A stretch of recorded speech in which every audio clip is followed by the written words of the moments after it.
My husband, 34-year-old male, and I, 34-year-old female, have 6 kids. Our 2 oldest are our 15-year-old daughter, Autumn, and our 13-year-old son, Thatcher. Thatcher and Autumn are both at the age where they don't go trick-or-treating for Halloween anymore. Both of them have different parties they want to go to. Thatcher and his girlfriend want to go as Travis Kelce and Taylor Swift. My son plays baseball and watches all sports, including the NFL. His girlfriend is into Taylor Swift. Autumn and her boyfriend want to go as Marie and Pierre Curie. The issue has been Autumn and her boyfriend saying mean things to Thatcher and his girlfriend about their costume. The biggest issue is that they said that his girlfriend shouldn't be Taylor Swift because his girlfriend is black. We are white and live in a very white area. She's one of the few black kids in the district. Thatcher got into a massive argument with Autumn over this. We weren't home when this happened, but when Thatcher told us what happened, we spoke to both of them. Thatcher was justifiably really angry. He said that it didn't matter because anyone can be Taylor Swift for Halloween. Thatcher tries to learn about his girlfriend's struggles and culture. We talked to Autumn about this, and she at first dismissed it. We pushed her and she wouldn't apologise until we had to threaten to take away her electronics. A few days later she made a comment about how dumb the costume was, and how they're only going as it because they're famous, and how my son is just following trends. Autumn was talked to again and she apologised. The last straw was yesterday. I had gotten a call from Autumn's science teacher that she and her boyfriend were complaining about Thatcher's costume and had made other kids uncomfortable. I apologised and she said that Autumn and her boyfriend had said discriminatory things before, and I asked why she didn't tell me. She told me she emailed me. After talking for a bit, we realised the email in the school system was wrong, and I gave her my correct email. She said she'd help me get it changed in the system. I talked to Autumn and she said that she and her boyfriend just tell the truth in class. She also admitted she wasn't sorry for what she said to Thatcher. I told her she wasn't allowed to go to the Halloween party, and she told me I was overreacting. I asked some of my friends for advice and they said I was being too hard on her. My son, however, is really upset and says that knowing she's getting grounded for her behaviour makes him more comfortable bringing his girlfriend over. He says he wouldn't want to live with us if we didn't punish her racism. Am I the idiot? Now, for a few comments before the update. Comment 1. Not the idiot. Your daughter is making somebody uncomfortable due to race. Some action is in order. Nobody can say for certain what the best way of dealing with this might be, but clearly you needed to do something. A long discussion with your daughter is in order. Given that your son is dating somebody of a different race and that you are not tolerating your daughter's behaviour, I think we can safely surmise you are not encouraging racism in your household, so you need to get to the heart of the matter and her behaviour. I'd guess part of the issue is the strong trend against cultural appropriation. Your daughter has probably misinterpreted this trend to be that kids can only dress up as people they share a racial background with. This is understandable, as even adults have trouble with the nuances of what's offensive and what's okay. Have a talk with her free of judgment and see if you can help her work through what is bothering her and more appropriate ways to address it. Comment 2. Not the idiot. Your daughter is displaying concerning behaviour and evidently has a history of doing so. You need to work on getting through to her so she doesn't carry that behaviour into her adult life. I'd also recommend some therapy, someone to really dig in to find out why your kid thinks it's okay to say these things and help them understand how hurtful and wrong it can be. She may not be willing to open up to you, so a third party could be helpful. As a parent, you have a duty to raise a respectful, thoughtful, kind child.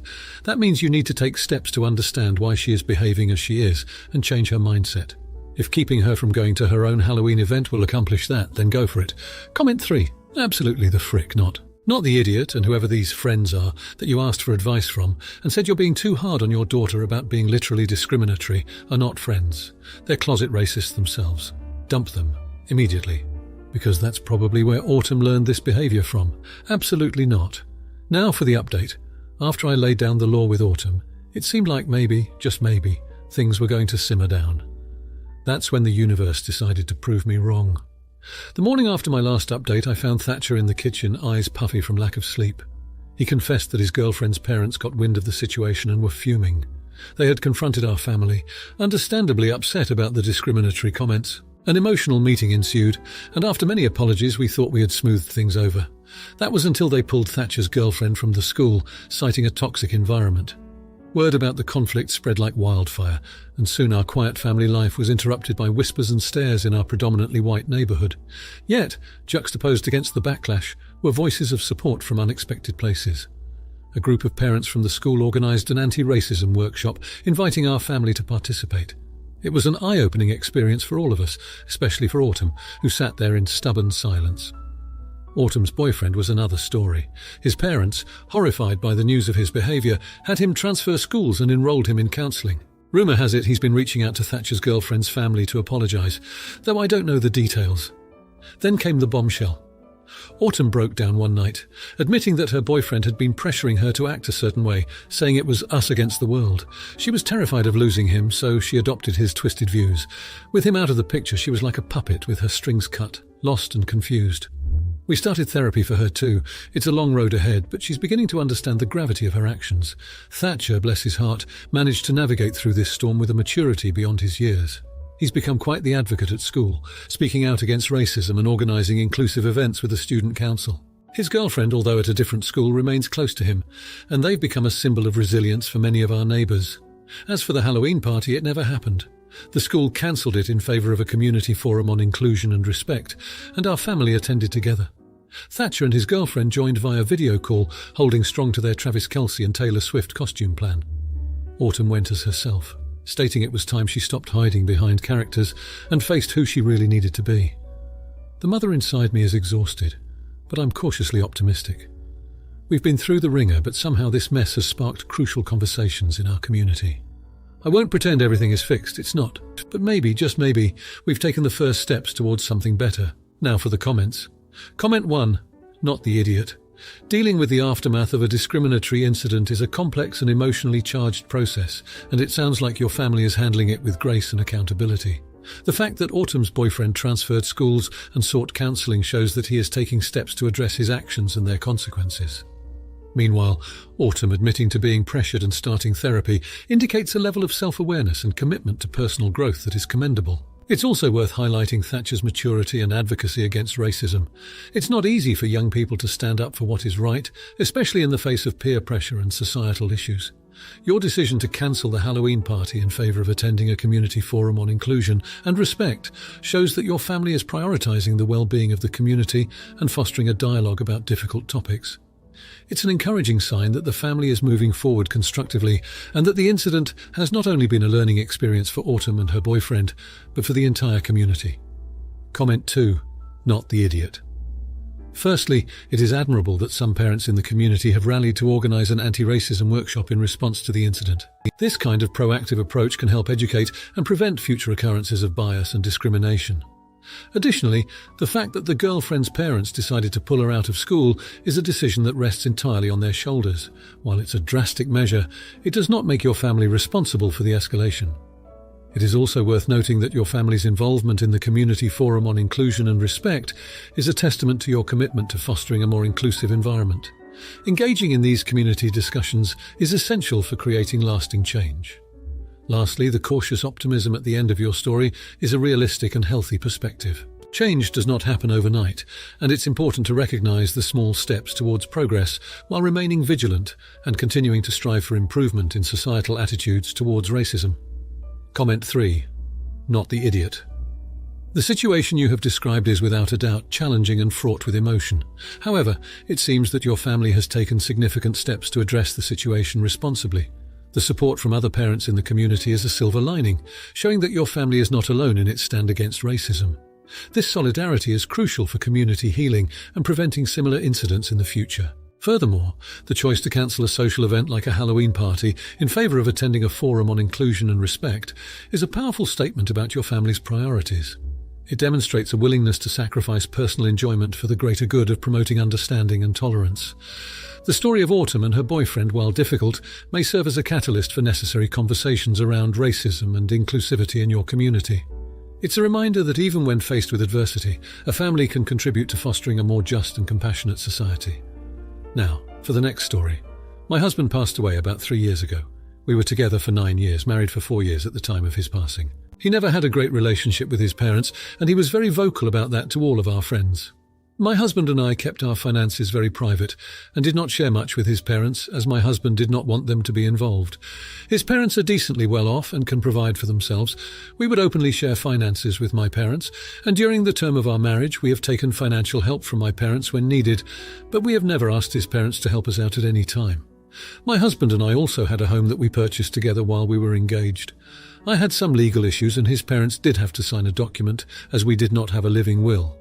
They hesitated, and his mum kept making snarky comments about the car I drive and shoes I buy. It was resolved eventually, but I think the process just gave me a bitter feeling.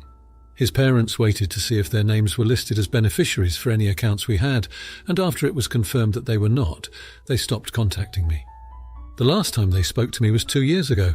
I've started to see someone new over the past year, and they are clearly not happy.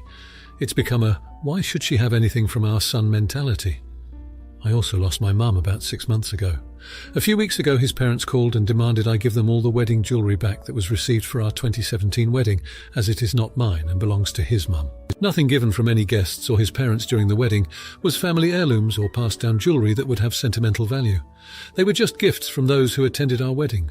They did not even show up to my mother's funeral or call me. They are also claiming that the home we had isn't even mine, as their son put the down payment.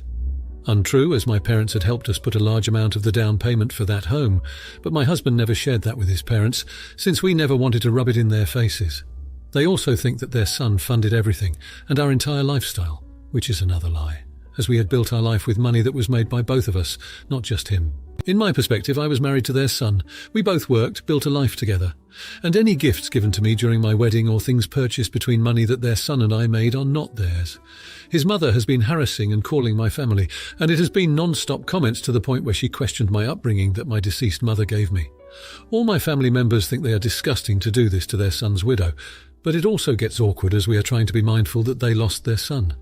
My heart still goes out to them for their loss, as I can imagine they are also grieving, but I'm just confused. Now, for a few comments before the update. Comment 1. I would go no contact and tell them why. Say something like, I really tried to keep contact with you because I thought we could share in our grief of losing your son, my husband. It has been made very clear lately that you would rather try and dismantle the life I had built with your son together. Just like you, I'm grieving. This is a life your son and I both contributed to together. You have it completely wrong that your son funded our life together. We were partners in all things, including finances. I know you don't have a legal leg to stand on, which is why I try to chalk this up to you grieving, but you have crossed a line, and now, because of your actions, things must change. I will be going no contact with you and blocking you on all platforms. I will also advise my family members to no longer entertain your deliberate attack on me and block you as well. If you try to escalate this, I will contact the police about a restraining order. I often wondered why my husband never felt close to you, his own parents. Thank you for finally offering clarity on this situation. I hope you speak to a therapist and find out why you are such a spiteful and hateful person. Goodbye and good luck. Comment 2. Time to go no contact. No kids for old mother-in-law to claim, so she has no claim on your life. There is now no reason to stay in contact. If their love for you does not continue because their son died, then you would not be in the wrong to cut these people out of your life. You owe them nothing. Comment 3. Not the idiot, but why are the lines of communication still open? Block them expeditiously. Plenty of people lose their children and manage to not be jerks. You don't have to be their emotional punching bag. Now for the update. It's been a rough month. The harassment from my late husband's parents has escalated beyond what I could have ever imagined. They've taken to showing up unannounced at my house, leaving me feeling unsafe in my own home.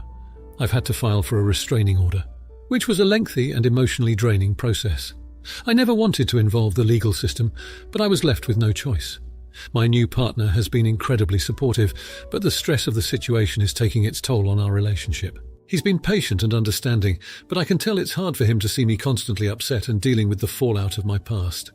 To add to the emotional turmoil, my late husband's parents have now filed a lawsuit against me, claiming they have a right to part of my home and some of his personal belongings that were left to me.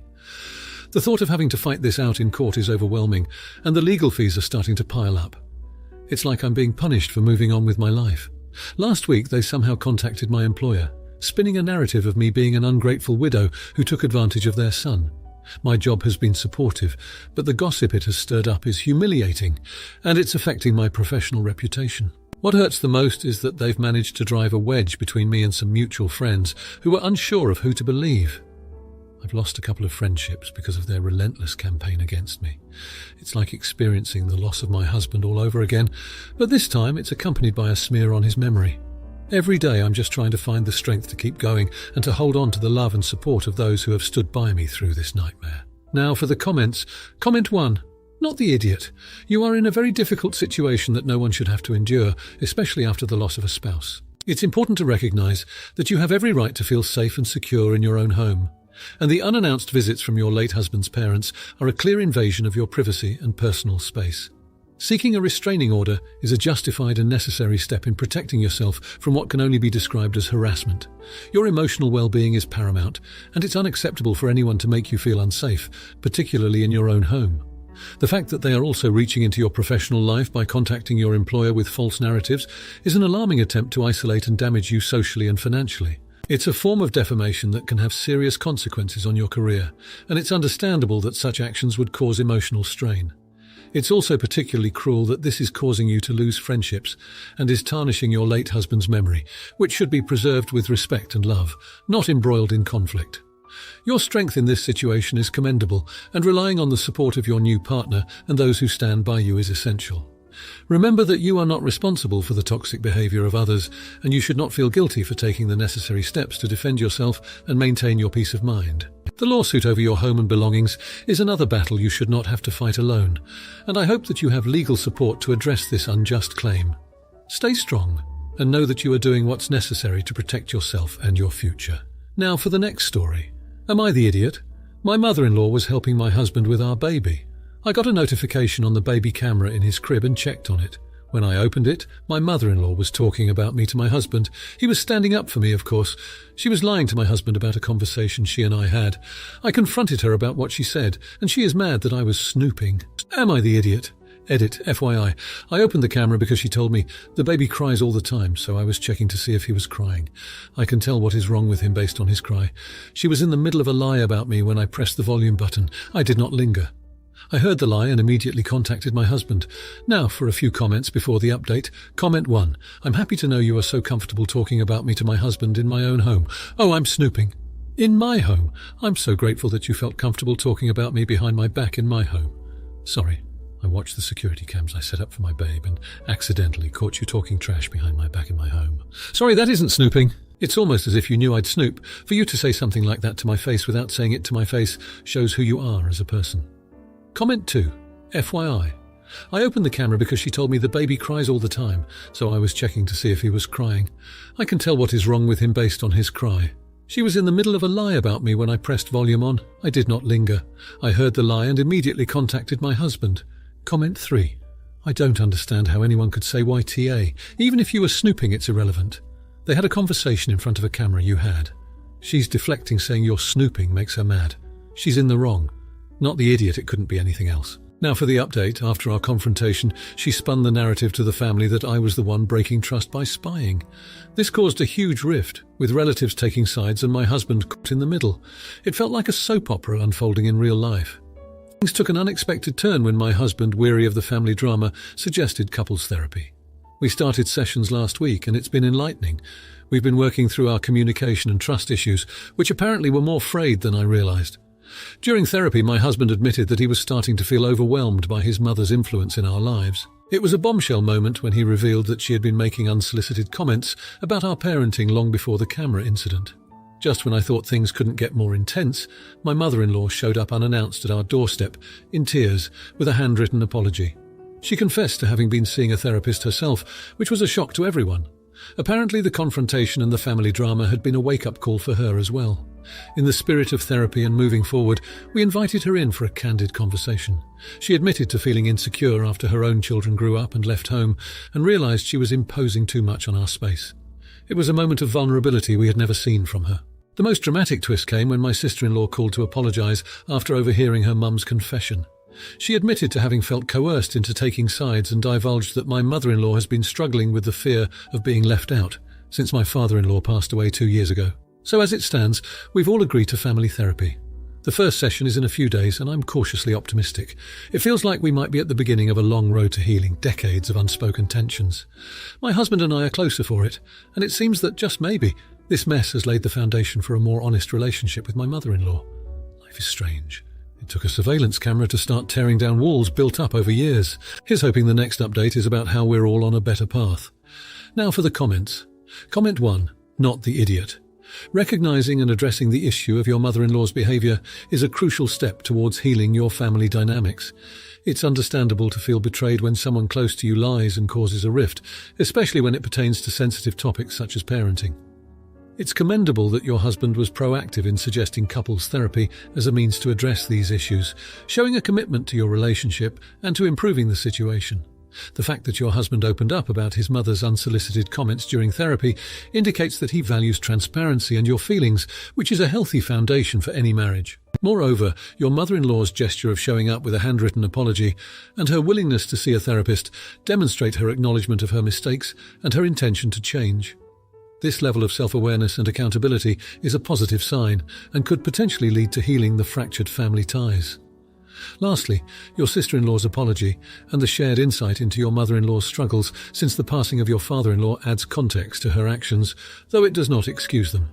Opting for family therapy shows a collective desire to work through these issues, and your cautious optimism is a balanced and realistic approach to the situation. It's also encouraging to hear that you and your husband have grown closer through navigating these challenges together.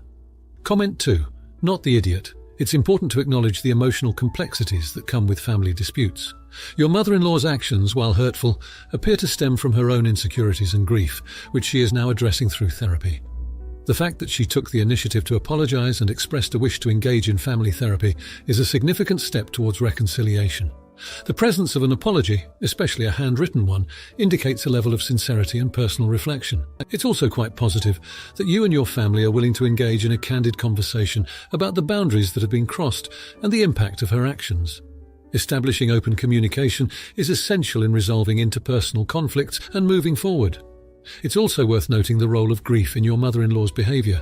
The loss of a spouse can lead to significant emotional turmoil, which may explain some of her actions, though again, not excuse them.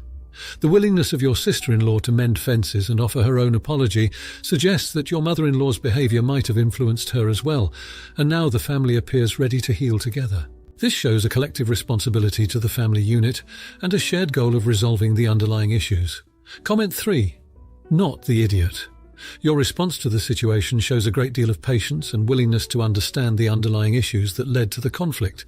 It's important to recognize the value of professional help in resolving family issues, and the fact that both individual and family therapy are being utilized speaks volumes about the commitment to improving the family dynamic. The emotional intelligence displayed by all parties in recognizing the need for external support is commendable. Additionally, the growth in your relationship with your husband as a result of facing these challenges is a silver lining in this situation. It suggests that adversity has strengthened your bond, and that you both are willing to work as a team to navigate family difficulties, which is an essential quality in a lasting partnership. While the initial discovery of the lie and the subsequent family rift were undoubtedly painful, the steps taken since then by all involved demonstrate a mature and constructive approach to conflict resolution. Lastly, the cautious optimism you feel towards healing your relationship with your mother-in-law is a healthy stance to take, as it allows for hope for the future while still acknowledging the complexity of the situation and the work that lies ahead. It's clear that through this process, you're all learning valuable lessons about communication, forgiveness, and the importance of addressing personal issues for the sake of family harmony. If you liked this video, you'll probably like these too. Also, while you're here, please consider subscribing. It's your support that keeps this channel alive and allows me to make better and longer videos. Have a great day.